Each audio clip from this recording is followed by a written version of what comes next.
It never, ever, ever matters about the product. This product on a scale from 0 to 10 could be a 9, okay? But if there's a representative over here, if this salesperson cannot sell this product at that level, it does not matter how good the product is. The consumer over here goes to the salesperson. The salesperson now has to convince you that it is a 9 or a 10. Good salespeople can take a weak product and make it a better product because of their presentation.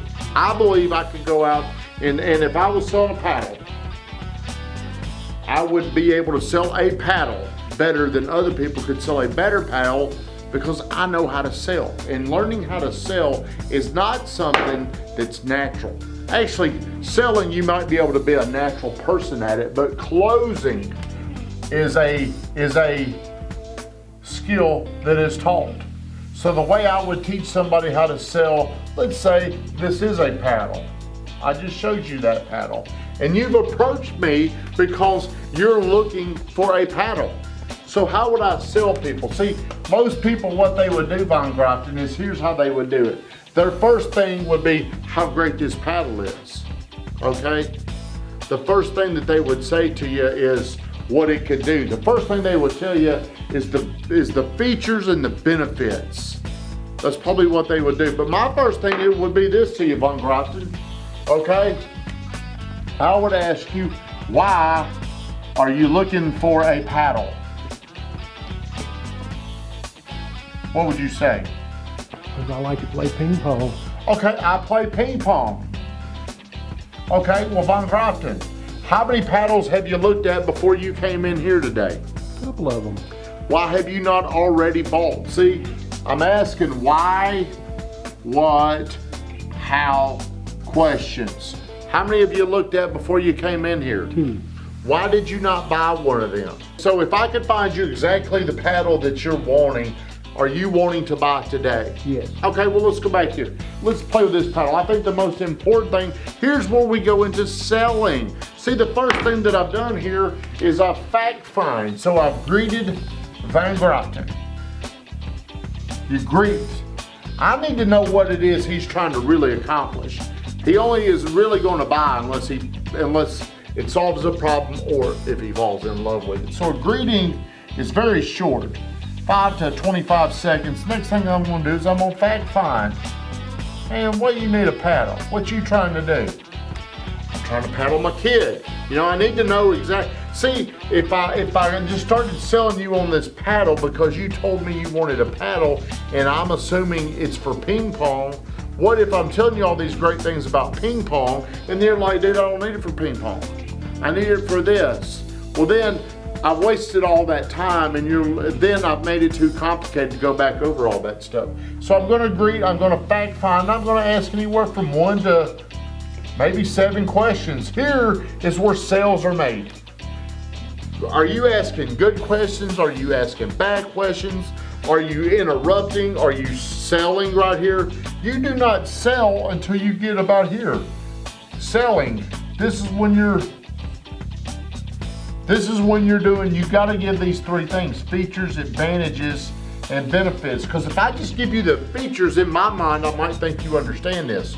If I just said, Von Grafton, this side right here, you can hit with more power, okay? Well, I need to explain to you what the feature, advantage, and the benefit of being able to hit with more power just by saying you know that. This side over here, you can use this paddle and you can hit with more spin. I need to tell you why. Then I need to ask you this. Then I've got to initiate objections. Von Grafton, have you seen enough to make a decision? Yeah. See, what I'm also doing is I'm trial closing right here. This is a trial close. I'm trying to find out, is he ready to buy? Is this the paddle that you want? I like it a lot, yeah. Okay, now I'm in the close. Now I'm closing you. Well, let's go, man. Is there anything I need to get you before you make this purchase? Is there a case for it? Okay, now I can ask you this. Now I can do the second sale. Good question. Second sale looks like this. Now look, What else do you need to have to be able to play ping pong? Do you need balls? Do you need a glove? Do you need a case? What are some other things I can get you to do? Now here's something critical. The second sale is easier than the first sale. Once I get you committed to buying something, now I can probably get you 30% more money by, you need a glove. You need ping pong balls. Oh, you need this right here. And if I don't close you this day, then you go into follow-up, where most people, probably 50% of the time, will never call you back.